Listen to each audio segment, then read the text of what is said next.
2024 లేదా 25లో డిగ్రీ లేదా బీటెక్ చదివారా? సాఫ్ట్‌వేర్ జాబ్ కోసం ఎదురు చూస్తున్నారా? అయితే కోడ్ జ్ఞాన్ 100 డేస్ కోర్సులో చేరండి. జాబ్ సాధించండి.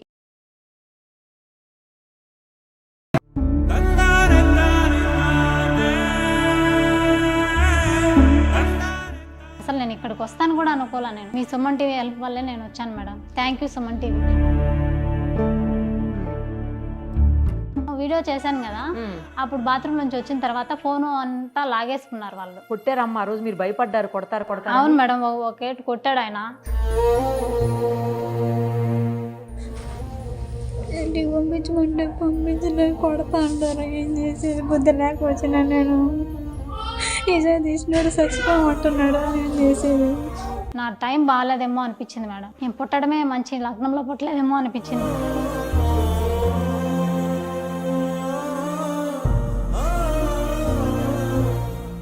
సుమన్ టీవీ వల్ల నేను ఎంత హ్యాపీగా ఉన్నాను.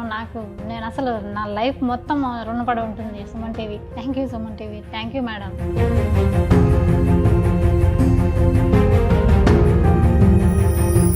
మీ అందరికీ గుర్తుండే ఉంటుంది, సాటర్డే రోజు మనం ఒక వీడియో చేశాము. అందులో ఏంటంటే పుష్ప అనే ఒక ఆమె కువైట్లో చాలా దారుణమైనటువంటి సిచ్యుయేషన్లో చిక్కుకుపోయి ఇండియాకి తిరిగి రావాలని కోరుకుంటూ ఏడుస్తూ వీడియోస్ చేశారు. నా పేరు పుష్ప అండి.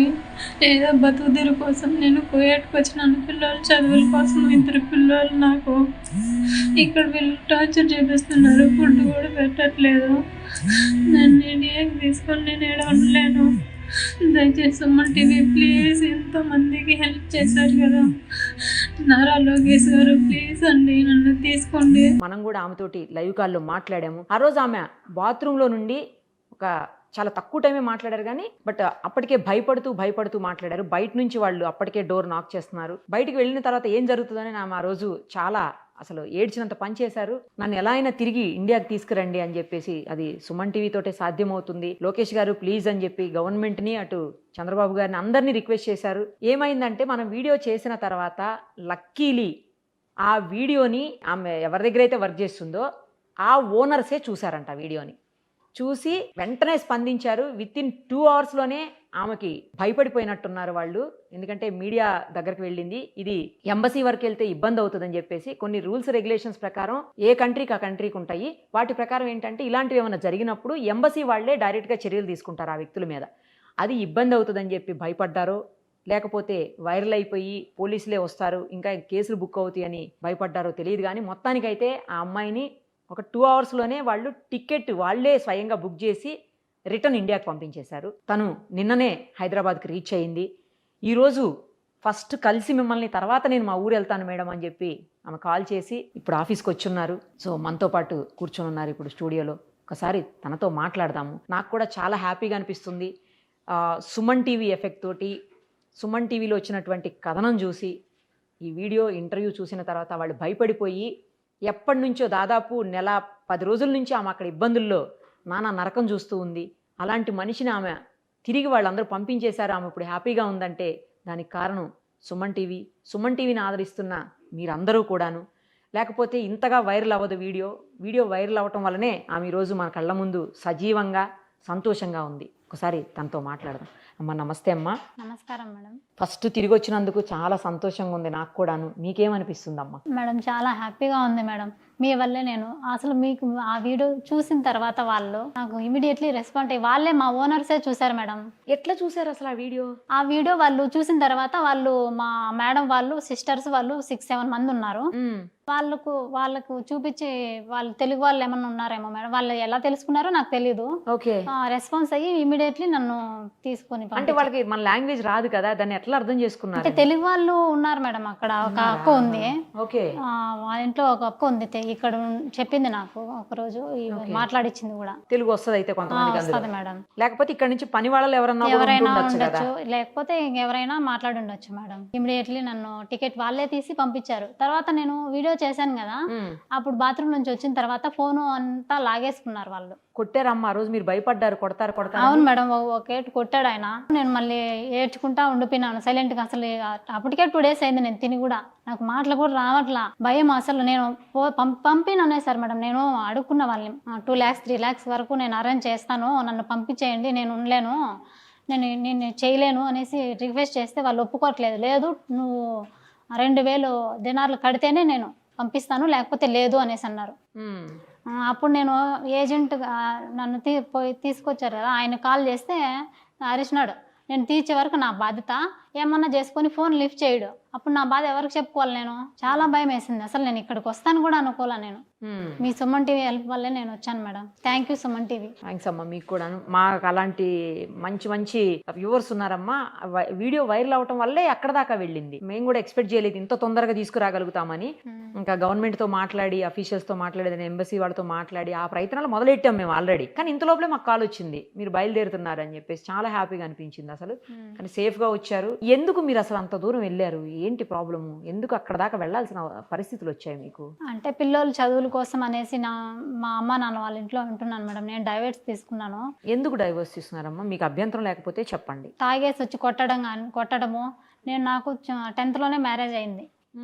చిన్న ఏజ్ లోనే మ్యారేజ్ అయింది మేడం. సొంతం మా నాన్న చెల్లి కొడుకే మ్యారేజ్ చేసుకున్నాను. తను 1 year 2 years పర్లా బాగానే ఉన్నారు. తర్వాత అప్పుడు తాగుతా అంటే తెలియదు కదా మేడం నాకు ఫస్ట్ లో.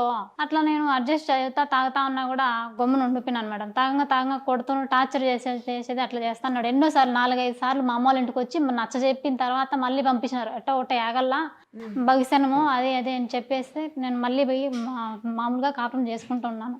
మళ్ళీ అట్లే టార్చర్ చేస్తున్నాడు. టార్చర్ చేస్తున్నా కూడా నా వల్ల కాదు అని చెప్పి నేను వచ్చినాను. టార్చర్ చేసినా కూడా నా వల్ల కాదు అని చెప్పినా కూడా మా అమ్మ వాళ్ళు అరిసి ఎట్లా ఒకట్లు చేసుకోవాలా, తాగినోళ్ళు లేరా అని చెప్పి నన్నే దండించి పంపించారు. కొట్టడము, తిట్టడము. పిల్లోళ్ళు పుట్టినప్పుడు ఫస్ట్ టైం పిల్లోళ్ళు పుట్టినప్పుడు ఏదైనా హెల్త్ బాగాలేకపోతే కన్నా మీ అమ్మ దగ్గర వాళ్ళ దగ్గర డబ్బులు తీసుకునిరా, నేను పెట్టలేను చూపించండి, నరకం చూపించేవాడు. ఎంతమంది పిల్లలమ్మా? నాకు పాప బాబు మేడం. పాప వచ్చి 10th, పిల్లోడు వచ్చి 8th. 10th ఇప్పుడు పూర్తి అయిపోయింది. ఇంకా కాలేజీలో జాయిన్ చేయించాల మేడం. ఇప్పుడు కంప్లీట్ గా మీ నుంచి విడిపోయాడు ఆయన? విడిపోయినాడు మేడం. 5 years అవుతుంది నేను ఇక్కడ అమ్మ వాళ్ళ ఇంటికి వచ్చి. డైవర్స్ తీసుకున్నాను. ఇప్పుడు అమ్మ వాళ్ళ ఇంట్లోనే ఉన్నాను. అమ్మ నాన్నే చూసుకుంటున్నారు మేడం. ఇంకా వాళ్ళు కూడా ఏజ్ పర్సన్స్ కదా, నేను బయట వెళ్ళి వాళ్ళ చదువులు అవి చూసుకుందామని వెళ్తే నా దరిద్రం ఏంటంటే అక్కడ కూడా అలా వచ్చింది నా బతుకు. వాళ్ళు టార్చర్ చేయడం, నా టైం బాగాలేదేమో అనిపించింది మేడం. నేను పుట్టడమే మంచి లగ్నంలో పుట్టలేదేమో అనిపించింది. బాధపడకండి అమ్మా, ఒక్కోసారి జరుగుతుంటాయి అలాగా, ఏం చేయలేము. అంటే ఇంకా ఆ పరిస్థితులన్నింటినీ అధిగమించి బయటికి రావాలి. పిల్లలు ఉన్నారు కదా, మరి ఆ టార్చర్ చేసినప్పుడు వాళ్ళ అమ్మ నాన్న లేరా? అతని అమ్మ నాన్న మీ అత్త మామలు లేరా? మా అత్త చనిపోయింది మేడం. అత్త మామలు వాళ్ళు ఎవరు లేరు. వాళ్ళు సపరేట్, ఎవరు లేరు మేడం. అంటే తాగద్దు అట్లా చేయొద్దని చెప్పేటోళ్ళు కూడా లేరు? చెప్తారు కానీ వినరు. చెప్పినప్పుడు చెప్తారు, మళ్ళీ మామూలే అంతే. 24 hours తాగుతానే ఉంటాడు. ఎక్కడి నుంచి వస్తే అసలు డబ్బులు అతనికి ఏం చేస్తాడు? అప్పుడు ట్రాక్టర్ ఉండి తీసుకొని తోలుకునేవాడు. ఇప్పుడు ఏం చేస్తాడో నాకు తెలియదు. ఇప్పుడు పిల్లలకు మాకు అసలు ఏమీ ఇవ్వడు మేడం. అసలు పిల్లల్ని పట్టించుకోడు, ఏమీ పట్టించుకోడు. పిల్లలు ఫోన్ చేయడు, ఏమీ చేయరు. పిల్లల మాటలన్నీ వాళ్ళు భయపడతారు. వాళ్ళ నాన్న అంటేనే భయపడతారు. పిల్లల్ని కొట్టడము, తాగేసి అట్లా చేస్తూ ఉంటాడు. స్కూల్కి పోయి గలీజ్ మాటలన్నీ ప్రిన్సిపల్ మేడంతో మాట్లాడంటే మేడం టీసీ ఇచ్చి పంపించేసింది. కలకల్లో ఉన్నప్పుడు పాప మేడం తిడితే మేడం పిల్లలు పంపేసింది ఆవిడ. తాగేసి గలీజ్ మాటలన్నీ మాట్లాడతాడు మేడం. మళ్ళీ మేడం మీదేదో చేసుకునేసి పంపించండి, ఆ పాపను ఎందుకు చదువు వేస్ట్ చేస్తారు అని మళ్ళీ రిక్వెస్ట్ చేసి ఫోన్ చేసి పిలిపించింది మేడం. ఇప్పుడు పిల్లలు మాట్లాడమన్నా కూడా అసలు మాట్లాడరు. నానంటే కూడా భయపడతారు. మాట్లాడాలంటేనే వాళ్ళకు అసహ్యం వేస్తుంది. నువ్వు మంచిగా ఉంటే వాళ్ళు ఎందుకు మాట్లాడరు మేడం? సో మీరు అక్కడ ఏమన్నా పని చేసుకునే వాళ్ళమ్మా ముందు? ఇదే మొదటి ఉపాధినా మీకు? అంటే అక్కడ పెళ్ళి అయినప్పుడు కొద్ది రోజులు రాజంపేటలో ఉన్నాం మేడం. మళ్ళీ మా మామ చనిపోయేసరికి మళ్ళీ అక్కడికే కందూరు మాది, అక్కడికే వచ్చి వ్యవసాయం చేసుకుంటూ ఉన్నాం. మరి ఎందుకు నువ్వు ఇప్పుడు అసలుకి కువైట్కి వెళ్ళవలసి వచ్చింది? పిల్లలు చదువుల కోసం అని నేను వెళ్ళాను మేడం. ఇక్కడ ఏదైనా చూసుకోవచ్చు కదా? చూసుకోవచ్చు మేడం. వాళ్ళు టార్చర్ పెడతారు మేడం. ఇక్కడ ఉంటే మా ఇంటికి వచ్చి గొడవ చేయడం, మా ఇల్లు డోరు పగలగొట్టేసినాడు మేడం. మా ఆయన తాగేసి వచ్చి డోర్ పగలగొట్టడం, మమ్మల్ని కొట్టడము, పిల్లల్ని కొట్టడము అట్లా చేస్తా అంటే నాకు వద్దు, వాళ్ళ తంట వద్దని బయటకు వెళ్ళి పంపిద్దాము మా అమ్మ వాళ్ళ ఇంట్లో పిల్లల్ని ఉంచేసి అని నేను అనుకున్నాను మేడం. కానీ అక్కడ రివర్స్ అయింది. అదే దూరంగా ఉంటే ఇబ్బందులన్నీ ఉండవు, సంపాదించిన డబ్బులు కూడా పిల్లలకు పంపుకోవచ్చు అనుకున్నాను మేడం. ఏజెంట్లు ఎట్లా దొరికారు అసలు మీకు ఇల్లు?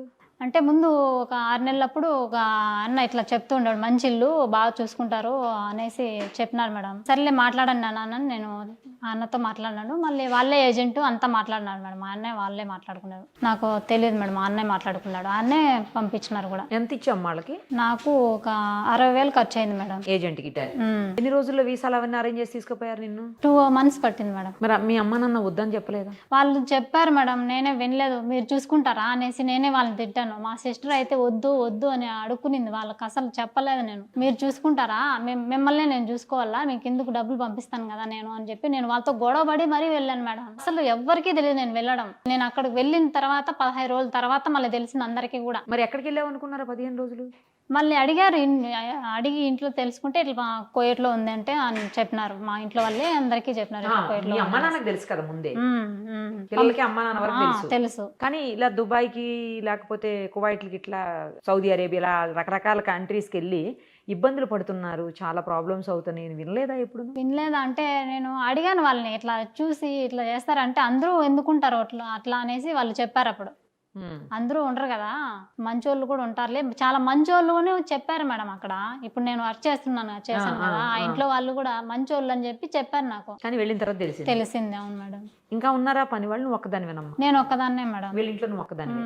2 పిల్లలు ఉన్నారు. నువ్వు ఇంట్లో ఉండే ఆయన ఓనరు ఆయన ఏం చేస్తారు నాకు, ఆయన వాళ్ళ భాష రాదు కదా మేడం, నాకు తెలీదు. రోజు వాళ్ళు చెప్పిన పని చేయాలి, ఇంకా చెయ్యాలి. పడుకో బెటర్ మేడం. అక్కడ టైం 2:30, 3 అయిపోతుంది పడుకునేసరికి. అది రూమ్ కూడా ఉండదు, పడుకోను. ఫుడ్ ఉండదు. వాళ్ళు ఏం తింటారు అసలు? మరి నీకు బెటర్ అది తినేది బెటర్ అంటే వాళ్ళు ఒక పూట అన్నం చేసుకుంటారు మేడం. కుబ్సు అవి వాళ్ళు హోటల్ నుంచి తెప్పించుకుంటారు. వాళ్ళకై మిగిలింది నేను తినాలా, మిగిలిపోతే లేదు. మరి ఎట్లా తినకుండా? అదే కదా మేడం, నేను అడిగాను, అవి చేసుకో ఇవి చేసుకో అంటారు. మళ్ళీ టమోటాలు ఉంటాయి, అవి చేసుకో ఇవి చేసుకో అంటే అవి చేసుకున్నాను అనుకో, ఏదన్నా వెజిటేబుల్ రైస్ అట్లా ట్రై చేశాను అనుకో, తిడుతుంది. చేసుకోమంటుంది. మళ్ళీ ఆయనకు నన్ను పంపించినారు కదా, అన్నకు ఫోన్ చేస్తేనా ఇది నా పరిస్థితి, చేసుకోలేదంటే చేసుకోమంటాను కదా, చేసుకొని అన్న అంటాడు. ఏమేమో నన్ను టార్చర్ చూపిస్తుంది. ఆయన కొట్టేవాడా ఆమె కూడా కొట్టేదా? ఒకసారి ఆయన కొట్టాడు, మళ్ళీ ఈమె 2 సార్లు కొట్టింది మేడం. ఈమెనే ఎక్కువ కొట్టేది అయితే. వాళ్ళ పిల్లల్ని చూసుకోవటం, వాళ్ళకి వంట చేసిందే చేసుకుంటూనే ఉండాలి మేడం. 24 hours చేస్తూనే ఉండాలి. ఏముంటదమ్మా 24 hours పని? చేసిన పనులే చేయాలి మేడం, చేసిన పనులే చేయాలి. ఇక 8 మంది అంటే వాళ్ళకి అన్ని చూసుకోవాలి కదా మేడం. వాళ్ళు ఏమీ చేయరు, మనం చూసుకోవాలి కదా. చిన్న పిల్లోడు కూడా 1 సంవత్సరం పిల్లోడు ఒక అబ్బాయి ఉన్నాడు, ఆ అబ్బాయిని చూసుకోవాలి. ఎంత ఇప్పుడు మీకు ఎంత జీతం? అక్కడ 30 ఇస్తా ఉన్నారు మేడం. అదే ఇండియన్ కరెన్సీలో 30,000. మరి 20,000 15,000 జాబులు మన దగ్గరే దొరుకుతాయేమో. అదే మేడం, మా ఆయనతో వాళ్ళు నేను టార్చర్కు బయట వెళ్దామని నేను ఈ ఉద్దేశంతోనే నేను వెళ్ళాను. అంతేగాని నేను అసలు నాకు ఆలోచన లేదు మేడం వెళ్ళాలని. ఈ టార్చర్లు అన్నీ భరించలేక వెళ్ళి డబ్బులు పంపిస్తే అమ్మోళ్ళు చూసుకుంటారు కదా పిల్లల్ని, నేను ఇలా అనుకున్నాను. కానీ ఇలా అవుతుందని నేను కల్లో కూడా అనుకోలేదు మేడం. పోయిన నెల కదా మీరు వెళ్ళింది? అవును మేడం, 5వ నెల 27వ తేదీ. 5వ నెల అంటే మే 20. మేనా? మే. అవును మేడం. మే అంటే ఇది జూనే కదమ్మా. అదే కదా మేడం, 1 month. నెల కూడా అవ్వలేదు. నెల అయ్యింది మేడం. 27. మే 27 అంటే ఇవాళ 16, ఇవాళ 20 రోజులు అయింది. ఏప్రిల్ 27 ఏమో అయితే. అదే ఏప్రిల్ ఉండొచ్చు, ఏప్రిల్ 27. అదే మరి ఏప్రిల్ 27 అయితే నెల 20 రోజులు 15 రోజులు అట్లా అయింది. అవును మేడం. ఏం చదువుకున్నావమ్మా? 10th వరకు చదువుకున్నాం. అప్పుడే పెళ్లి అయిందన్నా? అవును, 10th లోనే మ్యారేజ్ అయిపోయింది మేడం. అక్కడ అసలు ఏమి ఉపాధి దొరకలేదా నీకు? అదేలే మెయిన్ గా నీకు మీ హస్బెండ్ తో ప్రాబ్లం ఉంది కాబట్టి అతన్ని కంట్రోల్ చేసేదానికి ఇంట్లో వాళ్ళ ఇంట్లో అసలు ఎవ్వరు లేరే? ఎవ్వరు లేదు. ఎవరి మాట వినాడు మేడం, ఎవరి మాట వినాడు. మీ అమ్మాయిలేం పెద్దవాళ్ళు అయిపోయారు, గట్టిగా అడ్డుకునే పరిస్థితి లేదేమో. నీకు బ్రదర్స్ లేరమ్మా? లేరు మేడం, నాకు సిస్టర్ ఉందంటే. అమ్మాయి వైజాగ్ ఉంటది, ఇక్కడ ఉండదు, వైజాగ్ లో ఉంటుంది. నేను ఒకటే. ఇంకా నాకు మగ దిక్కు కూడా ఎవరు లేరు, ఇంకా నాకు బ్రదర్స్ లేరు కాబట్టి. నాన్న మాకు గట్టిగా మాట్లాడే పరిస్థితి కాదు. అవును, పెద్ద ఆయనేమో. ఎప్పుడొచ్చి కొడతారు అని భయం వాళ్ళకు కూడా. ఎప్పుడొచ్చి కొట్టాడు కూడా, ఎన్నోసార్లు దెబ్బలు తిన్నారు వాళ్ళు కూడా. స్టేషన్ లో కంప్లైంట్ కూడా ఇచ్చాం మేడం 4-5 సార్లు కూడా. కేవీపల్లిలో ఒకసారి, సోమల్లో కూడా ఈడ్చుకుని బయట కొట్టేవాడు మేడం. ఇంకా ఎంక్వైరీ కూడా చేయించండి. మా డోర్ పగలు కొట్టేసి టీవీలు కూడా వాళ్ళు కొట్టేసినాడు. ఇల్లు రాసిమంటాడు, పల్లె ఇల్లు రాసిమంటాడు. రోడ్లో ఉంటే ఆ రోడ్డు రాసిమంటాడు. ట్రాక్టర్ ఉండింది అప్పుడు, ట్రాక్టర్ అడ్డంగా పెట్టేస్తాడు మమ్మల్ని, డోర్ లాక్ చేసుకొని వెళ్ళిపోతాడు. అలా మేము బయట ఎలా వెళ్ళాలి మేడం? బాయికాడ బోర్, వెనకాల బోర్ ఉంది, స్టార్టర్ పెట్టి పెరుక్కొని వెళ్ళిపోయినాడు. అట్లంతా పనులు చేస్తాడు తాగేసి. వాళ్ళు వీళ్ళు వచ్చినారనుకో మీరు వచ్చేదానికి అడ్డపడేదానికి అని వాళ్ళ మీదకే గొడవ వేసుకుంటాడు మేడం. వాళ్ళు రారిగా. నాకు చాలా వాళ్ళ వల్ల చాలా నరకం అనిపించిన మేడం. నేను నా లైఫ్ మొత్తం పోయింది మేడం వాళ్ళ వల్ల. ఇక్కడ సరిగా ఉంది, ఇక్కడ అదే పరిస్థితి. అవును మేడం. ఇప్పుడు ఇలా మా పిల్లలకి చదువుకు మరి ఇది ఇబ్బంది కలగకుండా ఎవరన్నా హెల్ప్ చేసేదానికి ఉన్నారా, లేకపోతే మేము ఏమన్నా అరేంజ్ చేయమంటావా చెప్పు? నాకంటే ఇంకెవరు లేరు కదా మేడం, మీరే హెల్ప్ చేయాలి మేడం. సరే ఒక పని చేద్దాము. యాక్చువల్లీ ఆ ఏరియాలో మీకు ఏమన్నా పెన్షన్ వస్తుందా? లేదు మేడం. అంటే సింగిల్ లేడీకి పెన్షన్ ఉంటుందేమో కదా, ఉందా ఆ ఏరియాలో? ఉంది మేడం అన్నారు, కానీ ఆ స్కీమ్ ఉందో లేదో నేను కనుక్కోవాలి మేడం. సచివాలయంకి వెళ్ళి ఒకసారి అడిగాను, ఆ స్కీమ్ వస్తే చెప్తామనేసి అన్నారు. సరే మీ ఎమ్మెల్యే గారితో ఒకసారి మాట్లాడదామమ్మా. మాట్లాడతాం మేడం. మీది పీలేరు కాన్స్టిట్యున్సీకి వస్తుందేమో కదా? మీ ఎమ్మెల్యే గారి పేరేంటి? కిషోర్పురం మేడం. కిషోర్ కుమార్ రెడ్డి గారు, నల్లారి కిషోర్ కుమార్ రెడ్డి. ఆయనతో పీలేరే మరి. ఒకసారి ఆయనతో మాట్లాడు.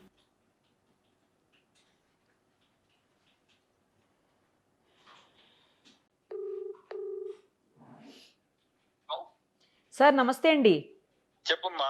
సార్ నేను Nirupama Suman TV news CEO మాట్లాడుతున్నాను సార్. సార్ మీకు మొన్న గుర్తుండే ఉంటుంది, మొన్న సాయంత్రం మన వాళ్ళు కూడా మాట్లాడారు. ఒక అమ్మాయి మీ ఊరికి సంబంధించినటువంటి ఒక అమ్మాయి, అవును సార్, కువైట్లో ఇరుక్కుపోయిందని చెప్పేసి కొన్ని ప్రాబ్లమ్స్లో హెల్ప్ చేయమని అడిగితే మీరు కూడా వెంటనే రెస్పాండ్ అయ్యారు సార్ ఆ రోజు. Thank you so much. కానీ లక్కీలీ ఏంటంటే వాళ్ళు వీడియో చూసి భయపడిపోయి ఆ అమ్మాయిని ఇమ్మీడియట్గా ఫ్లైట్ ఎక్కించేశారు సార్. తిరిగి అమ్మాయి హైదరాబాద్కి రీచ్ అయింది నిన్న. ఇప్పుడు మాతో పాటు స్టూడియోలో ఉంది సార్, మీరు కూడా లైవ్ కాల్లో ఉన్నారు. నేను మీకు లైవ్లో నుంచే కాల్ చేశాను. అయితే ఆ అమ్మాయి వాళ్ళ డైవోర్సీ సార్. యాక్చువల్లీ అమ్మాయి వాళ్ళ హస్బెండ్ కొట్టి అమ్మాయిని టార్చర్ చేస్తుంటే అమ్మాయి డైవోర్స్ తీసుకుని పేరెంట్స్ దగ్గర ఉంటుందంట ఇద్దరు పిల్లలతోటి. తనకి ఇద్దరు పిల్లలు, ఒక పాప ఏమో, అమ్మాయి ఏమో 10th అయిపోయి ఇంటర్కి వచ్చింది, పిల్లోడేమో 7th అయిపోయి 8th వచ్చాడంట సార్. కొంచెం వాళ్ళకి ఏమన్నా ఎడ్యుకేషన్ పరంగా కూడా మేము ఖచ్చితంగా చేద్దామా. కరెక్ట్ సార్, కేవీపల్లి మండలం. ఎగ్జాక్ట్లీ మండలము. అవును సార్. అప్పుడు మీరు చెప్తానే నేను విచారించాను ఇమీడియట్ గా. Sir thank you. ఇది ఏం చేయగలుగుతాం చేద్దామని ఊర్లోనే ఉంటాం ఈ వీక్ అంతా. సరే సార్ రావని చెప్పి what ever he wants will do definitely. అయితే నేను రేపు ఒక్కసారి మిమ్మల్ని కలవమని చెప్తాను సార్. రామనండి. అలాగే సార్, రామనండి. Will do our best. తప్పకుండా. ప్లీజ్ సార్ చాలా బాగా రెస్పాండ్ అయ్యారు. వాళ్ళకి ఎడ్యుకేషన్ పరంగా. తర్వాత సేమ్ టైం సార్ అక్కడ మనకి ఒంటరి మహిళల పెన్షన్ ఉందా సార్ అందుబాటులో స్కీము? ఇప్పుడు అప్లై చేసుకోవచ్చమ్మా, అది కూడా చేసుకోవాలి. అది అంటే డైవర్స్ లీగల్ గా అయిందో లేదమ్మా? లీగల్ గానే అయిపోయింది సార్. మాట్లాడదాం, అది కూడా చూడండి సార్. తర్వాత ఆమెకి ఏమన్నా ఉపాధి అవకాశాలు ఏమన్నా ఛాన్స్, ఎందుకంటే అమ్మాయి చదివింది 10th క్లాసే, అది కూడా ఆ యాంగిల్లో కూడా ఒక్కసారి చూడండి సార్. చేద్దాంలేమ్మా. ఈ కలికిరిలో ఏదన్నా కొంచెం ఓపెనింగ్స్ వస్తాయమ్మా. అలాగే. ఇప్పుడు ఏదో MSM పార్క్ లో ఏదో పెడుతున్నారు, గార్మెంట్స్ పెడుతున్నారమ్మా ఇక్కడ. అవునా సార్? ఓకే, అది కొంచెం స్టార్ట్ అయితే will definitely provide. Sir thank you sir, చాలా బాగా రెస్పాండ్ అయ్యారు. ఆ అమ్మాయి ఒక్కసారి మిమ్మల్ని వచ్చి రేపు కలుస్తుంది సార్. మీ సైడ్ నుంచి అలాగే సార్, మీ సైడ్ నుంచి ఏమేమి హెల్ప్ చేయగలుగుతారు అది చేయండి సార్. మా సైడ్ నుంచి ఏమున్నా కూడా మేము ఎప్పుడు కోఆపరేట్ చేస్తాం సార్. మీకు కూడా థ్యాంక్స్. మా టీవీ వల్లే మీరు బయట పెట్టిన దాని వల్ల అది జరగాయి. అవును sir thank you so much for your great response and immediate response. Thank you sir. So MLA గారు చాలా పాజిటివ్గా రెస్పాండ్ అయ్యారు. ఎప్పుడైతే మేము వీడియో రిలీజ్ చేసామో అప్పుడే మా వాళ్ళు ఎవరో మాట్లాడారు ఆయనతో కూడా, అంటే మా ఆఫీస్కి సంబంధించిన వాళ్ళే మన వాళ్ళు మాట్లాడినప్పుడు ఆయన కూడా వెంటనే రెస్పాండ్ అయ్యారు. లేదు ఇమ్మీడియట్గా అది లీగల్గా ప్రొసీడ్ అయ్యి అమ్మాయిని ఎట్లయినా సరే ఇండియాకి తీసుకొని వద్దాం అని చెప్పారు. బట్ లక్కీలీ 2 hours మీరు వెనక్కి వచ్చేసారు, అంటే బయలుదేరిపారు వెనక్కి. కాబట్టి ఇంకా ఆయన అవసరం పడలేదు అప్పుడు. సో ఇప్పుడు మనం అడిగాం కాబట్టి ఆయన మీ పిల్లలకి ఎడ్యుకేషన్ విషయంలో కావచ్చు, లేకపోతే మీకు పెన్షన్ అంటే అప్లై చేసుకోండి, అది కూడా ఏర్పాటు చేస్తానంటున్నారు ఆయన. మీరు ఎలిజిబుల్ అయితే, అంటే లీగల్గా ఉండాలంట. డాక్యుమెంట్ ఉంటే మీ లీగలే కదా, ఎట్లాగూ లీగల్గానే వచ్చినాయి కదా, ఆ డాక్యుమెంట్ పెట్టుకుంటే మీకు వచ్చేస్తుంది అది కూడా. తర్వాత ఉపాధి అవకాశాలు కూడా నేను చూస్తానంటున్నారు ఆయన. ఎందుకంటే గవర్నమెంట్ ఫ్యాక్టరీ ఏదో వస్తుందంటే, మీరు 10th కదా చదువుకున్నారు, సో అలాంటి చోట్ల ఏదన్నా మీకు జాబ్ ఇప్పిస్తారు. రేపు వెళ్ళి ఇమ్మీడియట్గా మీరు ఎమ్మెల్యే గారిని కలవండి. ఖచ్చితంగా మేడం. సరేనా? ఖచ్చితంగా మాట్లాడతాను. సరే అమ్మా, మరి ఆల్ ది బెస్ట్. జాగ్రత్తగా ఉండండి, పిల్లల్ని బాగా చదివించుకోండి. మీరు కూడా ఇంకొకసారి అలాంటి ప్రయత్నాలు చేయకుండా ఇక్కడే ఏదో ఒక జాబ్ చూసుకోండి మంచిగా ప్రశాంతంగా. మీ హస్బెండ్ విషయంలో కూడా ఒకసారి అవసరమైతే సార్తో మాట్లాడి అక్కడ లోకల్లో మళ్ళీ ఇంకొకసారి కంప్లైంట్ ఇవ్వండి. లేదు అంటే ఇచ్చిన కంప్లైంట్ మీద యాక్షన్ తీసుకోమని చెప్పి సార్ తోటి రిక్వెస్ట్ చేయించండి. సార్ చెప్తే అక్కడ కూడా చేస్తారు, ఎమ్మెల్యే గారు చెప్తే. సరేనా? Okay madam. హ్యాపీయా మేడం. సుమన్ టీవీ వల్ల నేను ఎంత హ్యాపీగా ఉన్నాను. నేను అసలు నా లైఫ్ మొత్తం రుణపడి ఉంటుంది Suman TV. Thank you Suman TV, thank you madam. Thanks అమ్మా, థ్యాంక్ యూ సో మచ్. చూసారు కదా, ఒక అమ్మాయి జీవితాన్ని ఈరోజు కాపాడగలిగాము. తను ఎక్కడ ఏం చేసుకుంటుందో ఆమె వీడియో పంపించినప్పుడు నేను చనిపోతానంటూ వీడియో చేస్తే చాలా బాధ అనిపించింది. మా కెమెరా పర్సన్ కూడా లక్ష్మణ్ అని ఆ అబ్బాయి చాలా స్పీడ్గా రెస్పాండ్ అయ్యి నన్ను అసలు మీరు ఇమ్మీడియట్గా చేయాలి మేడం అని చెప్పి తెచ్చి అక్కడ కూర్చోబెట్టాడు. నాకు అసలు ఏమి డీటెయిల్స్ కూడా చెప్పలేదు. ఒక అమ్మాయి ఇబ్బందుల్లో ఉంది, ఆ అమ్మాయిని అక్కడ ఏదన్నా చేసే అవకాశాలు ఉన్నాయి మేడం, ఫాస్ట్గా చేయండి మేడం ప్లీజ్ అని రిక్వెస్ట్ చేశాడు. ఇమ్మీడియట్గా వచ్చి కూర్చున్నా, నాకు కూడా డీటెయిల్స్ తెలియదు. అప్పటికప్పుడే ఆమెతో మాట్లాడి నేను తెలుసుకున్న వీడియో మీరు అందరూ చూసారు. ఆ వీడియో కూడా తను చాలా హెల్ప్ చేశాడు. ఆ అబ్బాయి ఈ అమ్మాయి తిరిగి ఇక్కడికి వచ్చే దానికోసం నాతో వీడియో చేయించడమే కాదు, తర్వాత ఇప్పుడు కూడా ఆ అమ్మాయిని జాగ్రత్తగా ఇక్కడే పెట్టి మళ్ళీ తిరిగి వాళ్ళ ఊరు పంపించే ప్రయత్నాల్లో ఉన్నాడు ఆ అబ్బాయి. లక్ష్మణ్, మా స్టాఫ్ అయినందుకు నేను గర్వపడుతున్నాను. నువ్వు సేమ్ టైం నేను మా ఎండి గారితో కూడా మాట్లాడా, ఆయన కూడా మనం ఏం హెల్ప్ కావాలన్నా చేద్దాం, ఇమ్మీడియట్గా రెస్పాండ్ అవుదాం అని చెప్పారు. ఇంకొక గొప్ప విషయం ఏంటంటే మా ఎండి గారి వైఫ్, ఆవిడ ఎప్పుడు అసలు బయటికి రారు, ఎక్కడ మాట్లాడరు, ఎక్కడ కనిపించరు. బట్ ఆవిడ మానస సుమన్ గారు కూడా ఇమ్మీడియట్గా రెస్పాండ్ అయ్యి ఆవిడ నాకు ఫోన్ చేశారు. నిరుపమ ఏం చేయగలుగుతారో చూడండి, సార్తో మాట్లాడండి, ఇమ్మీడియట్గా ఏదో ఒకటి చేసి ఆ అమ్మాయిని తీసుకురండి అని చెప్పారు. చాలామంది నాకు కామెంట్స్ పెట్టారు అందులో, తీసుకురండి, బ్యాక్ తీసుకురండి, తీసుకొచ్చిన తర్వాత కూడా వీడియో చేసి పెట్టండి, మా మనసులు కుదుట పడతాయని చెప్పి. ఇంకా నాకు చాలామంది కాల్స్ చేశారు, ఈ అమ్మాయికి హెల్ప్ చేయండి అని. మీ అందరి ఆశీస్సులో లేకపోతే మీ అందరి విషయో తెలియదు కానీ ఆమె సేఫ్గా హ్యాపీగా తిరిగి మన ఇండియాకి రాగలిగింది. ఇంకా ప్రాబ్లం లేకుండా ఆమెకి జాబు, ఉపాధి అన్ని రకాలుగా కూడా పేరెంట్స్, అదే వాళ్ళ పిల్లలు అన్నీ కూడా ఇప్పుడు ఎమ్మెల్యే గారితో మనం మాట్లాడే మీరు చూశారు. మొత్తానికి ఇది పవర్ సుమన్ టీవీది. అది నేను చాలా గొప్పగా చెప్పుకుంటాను. నేను ఇలాంటి ఒక గొప్ప సంస్థలో, ఇంతమంది అభిమానులు ఉన్నటువంటి సంస్థలో పనిచేసిన మీరు అందరి అభిమానం వల్లే ఆ వీడియో అంత వైరల్ అయ్యి అమ్మాయి ఇక్కడికి రాగలిగింది. సో ఈ సందర్భం ఒక చిన్న డైలాగ్ చెప్పాలనిపిస్తుంది. సుమన్ టీవీ అనుకుంటే లోకలో, నేషనల్ అనుకున్నావా? కాదు, ఇంటర్నేషనల్ లెవెల్, తగ్గేదే లేదు. Thank you so much. Thank you viewers, thank you so much. Suman టీవీలో మీ పర్సనల్ అండ్ బిజినెస్ ప్రమోషన్స్ కోసం కింది నెంబర్కి కాంటాక్ట్ చేయండి.